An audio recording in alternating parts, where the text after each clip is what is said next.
O Procurador-Geral da República, Hugo Gonet, vai ter trabalho. Os bolsonaristas não param de cometer crimes. Tem um dos filhos do Bolsonaro que, se não prender logo, olha, ele tá adoidado, ele não para. Cada semana ele comete um crime novo. Tô falando do Eduardo Bolsonaro, tá? Hoje, dos filhos do Bolsonaro, ele é o mais perigoso, porque ele é o que mais comete crimes em série. O Eduardo Bolsonaro, ele foi para os Estados Unidos dizer que o Brasil era uma narcoditadura e pedir para que os congressistas americanos votassem sanções econômicas contra o Brasil. Não satisfeito, voltou aos Estados Unidos, foi lá, fez um púlpito ali na frente do Congresso, ele foi barrado no Congresso americano e ele discursou dizendo que o Brasil era uma ditadura e pediu novamente aos parlamentares americanos, dessa vez ele articulou com eles diretamente para que o Brasil sofresse sanções. Isso é crime de traição à pátria, tá? Dá 20 anos de jaula esse crime do Eduardo Bolsonaro.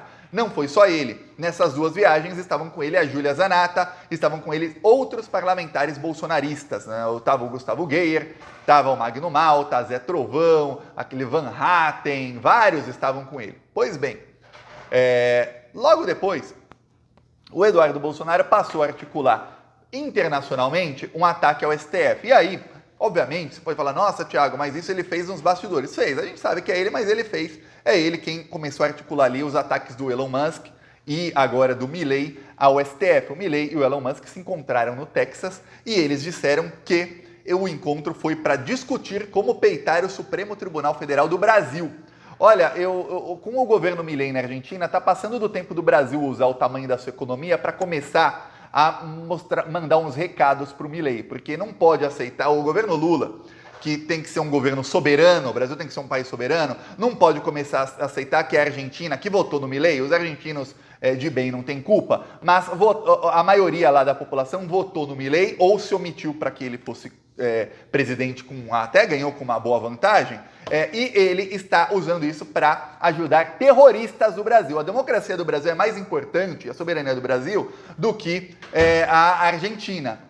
Concorda ou não? Então está na hora do Brasil começar a mandar uns recados diretos aí pro Milei, viu? Porque se você deixar os fascistas... É assim que funciona o nazi e o fascista. Eles começam... Se ninguém faz nada, eles vão aumentando. Se ninguém faz nada, eles vão se empoderando. E hoje eles estão extremamente empoderados. Eu recebi aí nas últimas 24 horas mais de 80 ameaças de nazistas no Twitter. Mais de 80 ameaçando aí que se me encontrarem na rua vão me matar e coisas do tipo. Mais de 80. Lembre-se, esses são os que têm Twitter e que vão lá e se sentem empoderados o suficientes para publicamente ameaçar alguém. Imagina os que não, os que trabalham como garçom num restaurante, como cozinheiro, os que te servem, etc. E você não sabe e vão me reconhecer quando eu estiver no Brasil, podem fazer o que quiserem aí contra mim sem eu nem saber. Porque tem uns que falam, vou chegar e eu vou te espancar no meio da rua. Tem outros que não. Tem uns que nem tem Twitter. Esse é o nível de ódio que tá. Eles estão empoderados, os nazistas, tá? E aí o que acontece? O Eduardo Bolsonaro, no meio de todo esse empoderamento, se sentiu muito confortável para usar dinheiro público e ir para a Holanda. Ele foi para a Holanda para quê? Para fumar maconha, que o Eduardo gosta de uma maconha? Não sei, diz que não gosta mais, mas lá é legal, né? Ele quer que no Brasil seja o mais ilegal possível, né? Engraçado, o governo Bolsonaro quer que seja bem ilegal para as facções criminosas que o Bolsonaro financiou com o decreto de armas para que essas facções continuem lucrando. E aí eles vão lá para países onde a maconha é legalizada, que coisa, né? Aí eles foram lá porque lá também fica o Tribunal de Haia, na Holanda. E aí foram discursar também, foram a Bruxelas, os bolsonaristas, para discursar, dizem que discursaram na ONU. Passaram uma vergonha. Olha, eu vou falar, tá na hora da ONU parar de alugar suas salas para qualquer nazista, né? Para. Não, nós estamos aqui, somos democratas. Mas, faz um filtro aí, né? Porque, olha, qualquer um hoje aluga uma sala na ONU e diz que discursou na ONU e diz que, olha, todo mundo lá na ONU concordou comigo. Aí a Júlia Zanatta foi lá dizer que o Brasil é uma ditadura, dizer que, olha, temos mais de 1.400 presos políticos no Brasil. O Eduardo Bolsonaro foi lá dizer que o Brasil é uma ditadura, que temos muitos presos políticos no Brasil, que é uma ditadura da toga, que o Alexandre de Moraes é um ditador, que quem manda no Brasil é o Alexandre de Moraes, tudo mais. Só esqueceram de mostrar um negócio. O discurso deles Teve um no Parlamento Europeu, lá em Bruxelas. Eu falei ONU, na ONU é na Suíça. Em Bruxelas na Bélgica é o Parlamento Europeu. O discurso deles no Parlamento Europeu, a sala estava, dá para ver aqui, vazia. Não tem ninguém sentado nas cadeirinhas. Absolutamente ninguém.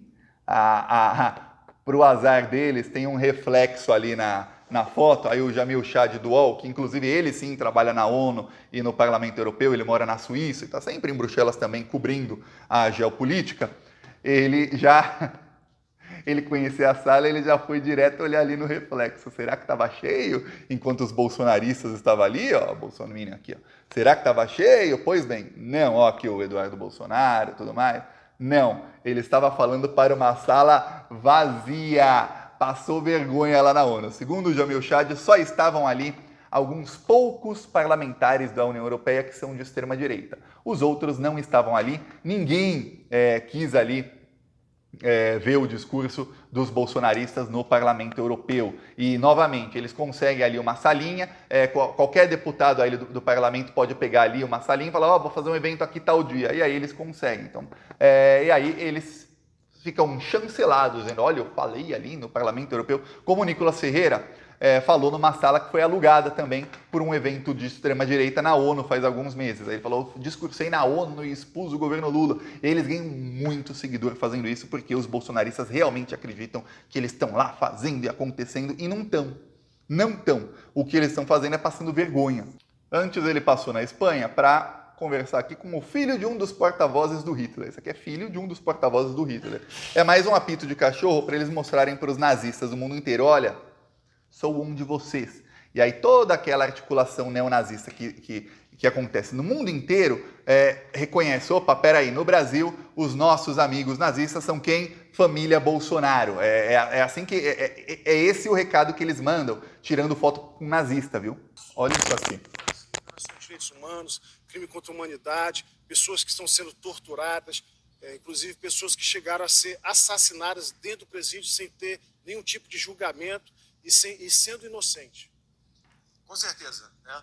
O caso mais notório é o caso do Clériston, que há meses esperava para ser solto, inclusive com parecer favorável da acusação da PGR para que ele fosse solto, e Alexandre de Moraes sequer analisou esse pedido, né?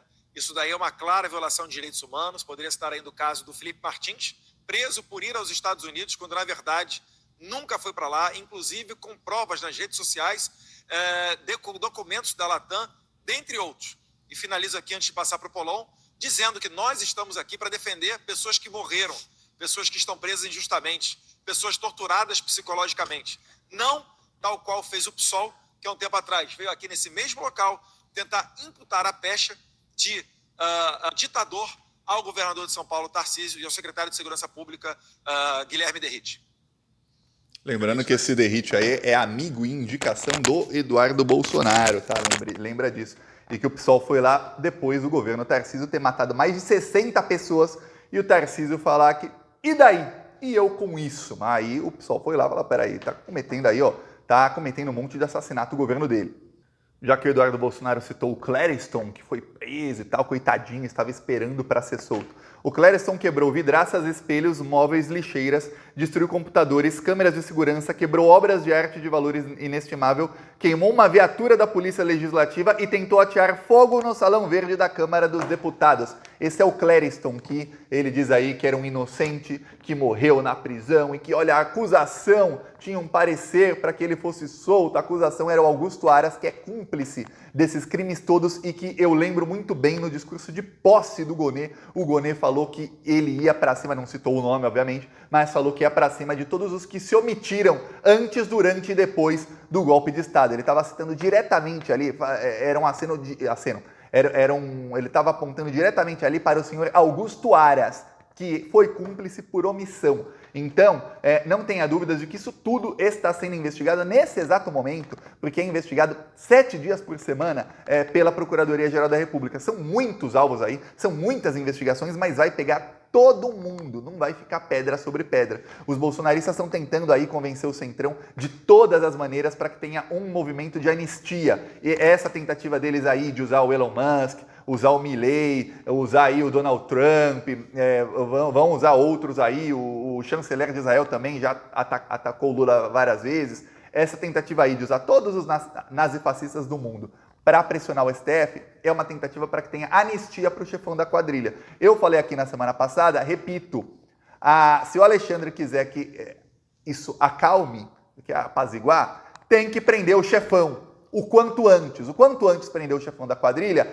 antes vai parar o chororô. Mas, Thiago, quando prender o Bolsonaro, aí é que eles vão surtar mesmo. Bom, por um tempo depois, eles vão acabar presos também. E aí, na cadeia, bom, algumas do Brasil têm celular. Não tem, mas a maioria não tem celular. E eles não vão mais chorar. Quando eles estiverem todos presos, não vão mais chorar. E depois da prisão do Bolsonaro, vai acontecer a morte política do Bolsonaro. Por quê? Porque vão surgir aí vários tentando o lugar do Bolsonaro. Nesse final de semana saiu uma matéria na imprensa que é também o Bolsonaro usando seus assessores de imprensa na grande mídia, dizendo o seguinte, que o Bolsonaro está irritado com o governador de Goiás, Caiado, porque o Caiado está fazendo muitos acenos nacionais. E o Bolsonaro acha que ele estará elegível em 2026 e que o Caiado tem que calar a boca e tem que ficar quietinho no seu canto. Porque o candidato do bolsonarismo para 2026 não é o Tarcísio, não é o Zema, não é o Ratinho Júnior, não é a Michele, é o Jair Bolsonaro. E mandou esse recado via imprensa, saiu matéria no Metrópolis aí